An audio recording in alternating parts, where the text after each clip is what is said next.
हे mister मालिम, इससे आज हम बात करेंगे खुदा और मोहब्बत ड्रामे की लेटेस्ट एपिसोड में दिखाए जाने वाली गलतियों की भरमार के बारे में। ऐसी ऐसी गलतियां थी मतलब जिनको मैं सोच के भी काफी हैरान होता हूं कि यार कैसे इतने बड़े प्रोजेक्ट में इस तरह की मिस्टेक्स को दिखाया जा सकता है। और मुझे पता है कि बहुत सारे लोग हमेशा की तरह कमेंट सेक्शन में लिखेंगे कि हाँ भाई, तुझे तो हम टीवी वालों की तरफ से पैसा मिला है जिसकी वजह से तो खुदा और मोहब्बत ड्रामे की इतनी मिस्टेक्स निकालता है। हाँ बिल्कुल, मुझे हम टीवी वालों की तरफ से मिला था 50 लाख इस प्रोजेक्ट के स्टार्ट में कि भैया आपने खुदा और मोहब्बत की टका के इंसल्ट करनी है। और उसके बाद क्या हुआ, मुझे अप्रोच किया हर्पल जियो वालों ने अभी थोड़े दिन पहले और यहां पर दिया 1 करोड़ के भैया आप टका के इंसल्ट करनी है, तुमने रक्से बिस्मिल की। फिर मैंने रक्से बिस्मिल की मिस्टेक्स निकाली। और आपको मजे की बात बताऊं, आजकल मैं लैंड क्रूजर में फिर रहा हूं और अब मुझे एक बड़ी ऑफर हुई है एयरवाई डिजिटल की तरफ से कि भैया दोनों चैनल्स की टका के इंसल्ट करनी है और यहां पर हम देंगे तुझे 10 करोड़ और अब मैं अपना प्राइवेट जेट लेने का सोच रहा हूं। कितनी हैरानगी वाली बात है ना। खैर, मैं आज के रिव्यू में आपको ये बताऊंगा कि फरहाद की मौत को किस तरह से दिखाया जाएगा कि एक्चुअली में फरहाद नहीं मरा। इन सभी क्वेश्चंस के आंसर मैं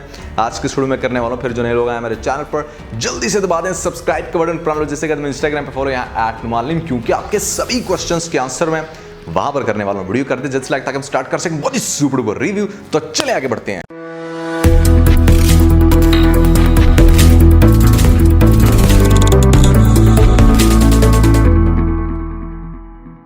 तो भैया गलतियों से स्टार्ट करते हैं। यहाँ पर खुदा और मोहब्बत की लेटेस्ट एपिसोड में आपको मेनली एक वेडिंग का सीन दिखाएगा जहाँ पर माही की शादी हो रही थी तैमूर के साथ। और बड़ा हैरान करने वाली बात है ये कि इस घर का इस लेवल का पर्दा दिखाया गया था जहाँ पर माही को अपने घर से लेकर गाड़ी में बैठने तक गाउन के अंदर आना पड़ता था। अब आप हैरान होंगे कि इसी घर का एक वेडिंग का फंक्शन है जहाँ पर तरह तरह के मर्द इन्हीं औरतों के सामने नाच रहे हैं, डांस कर रहे हैं। यार ये सैयदों का अगर घराना दिखाया गया तो मुझे बहुत अच्छे से पता है कि जो लोग सही सैयद फैमिली के होते हैं उनके घर इतना स्ट्रिक्ट पर्दा होता है कि मतलब वेडिंग्स में भी अगर आप जाओ ना तो ठीक ठाक बोर हो के आते हो कि वहां पर किसी भी किस्म की खास एंटरटेनमेंट आपको देखने को नहीं मिलती। मर्द बिल्कुल सेपरेट होते हैं, औरतें बिल्कुल अलग, और औरतें अपने आपस में एंजॉय कर रही होती हैं, मर्दों का एक अपना ही सीन होता है। इस तरह से जितने स्ट्रिक्ट रूल्स आपको इस घर के दिखाए गए थे वहां पर कैसे पॉसिबल हो सकता है कि सभी औरतें खड़ी हैं मतलब दुपट्टे के बगैर, वो भी इनकी घर की मेन औरतें, और सामने गैर मर्द नाच रहे हैं। और फिर सबसे हैरान करने वाली बात यह है कि बिल्कुल नॉर्मल फैमिलीज की तरह बल्कि मॉडर्न फैमिलीज की तरह इनके घर में है भैया एक फोटोग्राफर जो कि दुल्हन की माही की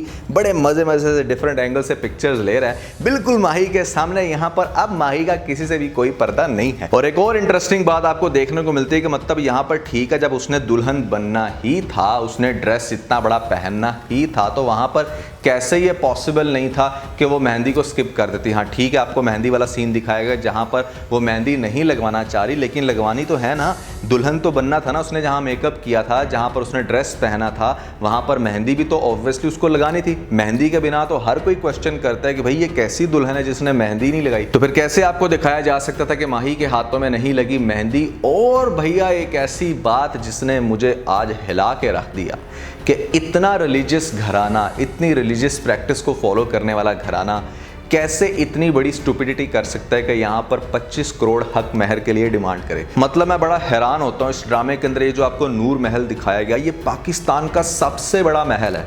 चलो मान लो कि इतने बड़े महल के अंदर यहाँ पर एक शहजादी को कोई ब्याह करके लेके जा रहा है, तो क्या उस शहजादी की कीमत फ़कत 25 करोड़ होगी? या क्या 25 करोड़ के एवज आप समझ सकते हो कि भैया हमारी बेटी सिक्योर होगी? जबकि दोनों फैमिलीज को ठीक ठाक रिच दिखाया गया।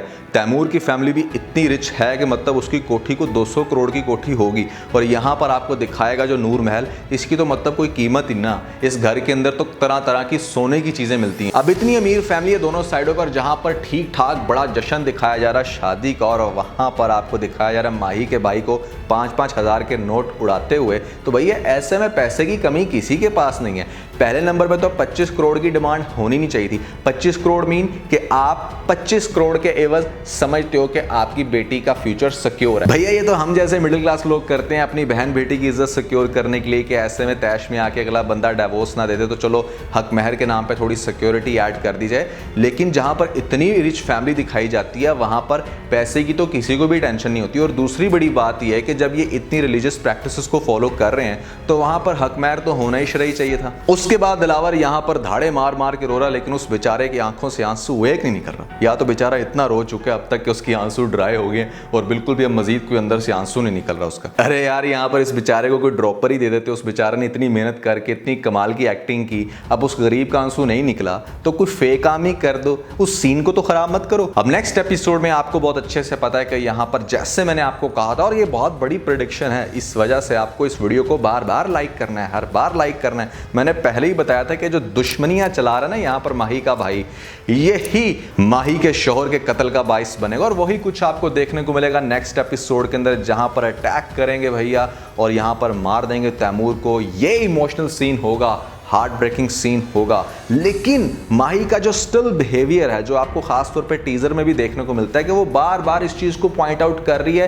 कि हाँ उसने मुझे बद्दुआ दी थी, इस वजह से मेरे साथ ये हुआ। मतलब उसे किसी भी दूसरी बात का रिग्रेट नहीं हुआ कि मैंने उस बेचारे गरीब की जान ले ली, उसे सिर्फ इस चीज़ की टेंशन है कि हाँ उसकी मुझे बद्दुआ लग रही है। मतलब माही के अपने दिल में तो जैसे कोई फीलिंग्स थी ही नहीं, ना पहले कभी थी ना उस बेचारे के मरने के बाद फीलिंग है। This drama has become more about you can say attack and revenge, जबकि इसकी जो थीम होनी चाहिए थी वो बेसिकली लव एंड रिग्रेट के बेस के ऊपर होनी चाहिए थी। यहाँ पर प्यार अगर किया था फरहाद ने तो एटलीस्ट आपको रिग्रेट में आप जाते हुए दिखाते माही को इन अ सेंस कि हाँ वाकई वो सच्चा था, उसकी मोहब्बत सच्ची थी और मेरे दिल में भी अब उसके लिए जज्बात आ रहे हैं। जबकि माही के दिल में क्या हुआ कि भैया उसने मेरे पे अटैक किया और अब इसे रिग्रेट है इस बात का कि उसने मुझे बद्दुआ दी तो मुझे उसकी बात मान लेनी चाहिए थी। कि मतलब अपनी किसी भी पॉइंट पर ना उसकी कभी फीलिंग्स थी ना है, विच इज़ हिलेरियस कि मुझे समझ नहीं आ रही कि आपको क्या दिखाने की कोशिश की जा रही है। चले भैया काफ़ी कर ली, यहाँ पर I am feeling satisfied. Now let's discuss कि किस तरह